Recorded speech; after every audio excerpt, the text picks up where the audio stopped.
স্বরাষ্ট্রমন্ত্রী সালাউদ্দিন ব্যর্থ।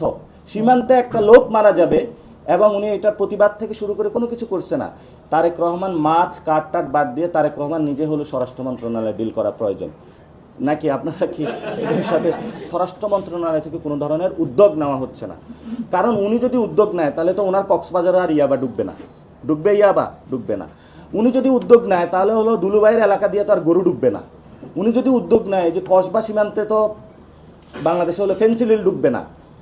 এই জন্য হলো সরকার এখানে ফেন্সিডিল ব্যবসা করার জন্য যারা মন্ত্রী এমপি ইলেকশনের সময় টাকাগুলো যে ছাড়ে এই ফেন্সিডিল ব্যবসা 5 বছর করে, ইয়াবা ব্যবসা করে এবং যত উল্টাপাল্টা সব কিছু ব্যবসা করে তখন জনগণের উপরে হলো অগণতান্ত্রিক ইঞ্জিনিয়ারিং মাধ্যমে একটা ইলেকশন তারা চালিয়ে দেয়।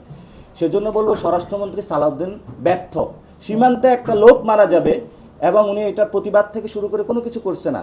এই জন্য আমাদের জায়গা থেকে আমরা মনে করি দেশ চালাইতে এবং বাংলাদেশের আইন শৃঙ্খলা রক্ষা করতে স্বরাষ্ট্রমন্ত্রী ব্যর্থ হয়েছেন। আপনি চিন্তা করেন, রামিসার বাবা বলতেছে আমি বিচার পাবো না। কয় বছরের সন্তান সে ধর্ষণ হয়েছে। শাহ আলী মাজারে কারা মপ করেছে? সরকারের কাছে কোনো প্রশ্নগুলোর আমরা এই পর্যন্ত কোনো সমাধান পাই নাই। এই জন্য আমি মনে করি যে তারেক রহমান মাছ কাট বাদ দিয়ে তারেক রহমান নিজে হলো স্বরাষ্ট্র মন্ত্রণালয়ে ডিল করা প্রয়োজন নাকি? আপনারা কি এর সাথে? এই জন্য হলো মানে উনি যদি না পারে তখন এখন আমাদের কি ওই যে শেখ হাসিনার সময় ছিল যারাই দেয় হলো ফেল করে এবং সালাউদ্দিন সাহেব আশা বসে থাকে কখন তারেক রহমান কোন দিকে হলো ঝামেলা করে যায় আমার মন্ত্রিত্বটা চলে যায়। মন্ত্রীদেরও তো হাত পা বাঁধা। অনেক মন্ত্রীর সাথে তো আমাদের কথা হয় যে ফাইল নেওয়া যায়, ফাইল রেখে চলে যান, কারণ আমার এটা হলো হাওয়া ভবনের লোকদেরই হলো আমি করতে হবে, আপনার দরকার নাই এখানে।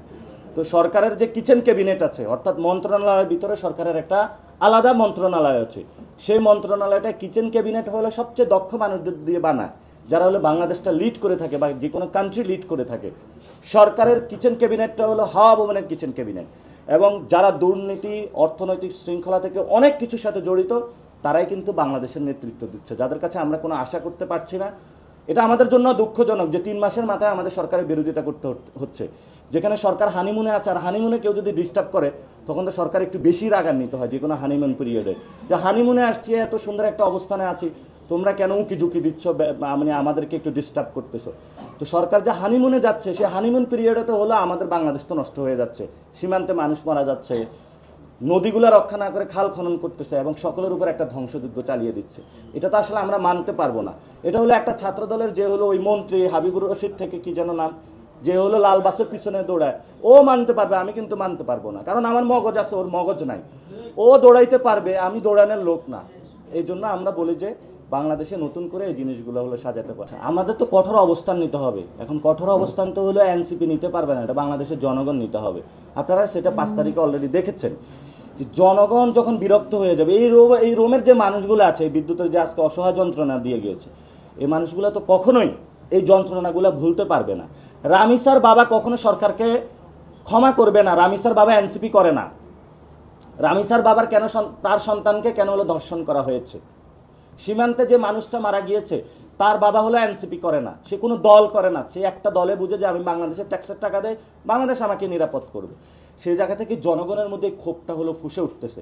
আপনি রাস্তাঘাটে চায়ের দোকানে মানুষের সাথে কথা বলবেন যে চোর তো চুরি করেছে, চোরের উপরে আরও হলো মহাচুরি করতেছে, ভোট তো চুরি করেছে, এখন মনে করছে যে ঠিক আছে অনেক সময় চোরও হলো সাধু হয়ে যায়, কিন্তু এই তো দেখি বড় চোর আর বড় ডাকাতির হলো প্রস্তুতি নিচ্ছে। মানে ইন্ডিয়া এত কথাগুলো বলতেছে, তারা কোনো কথা বলতেছে না।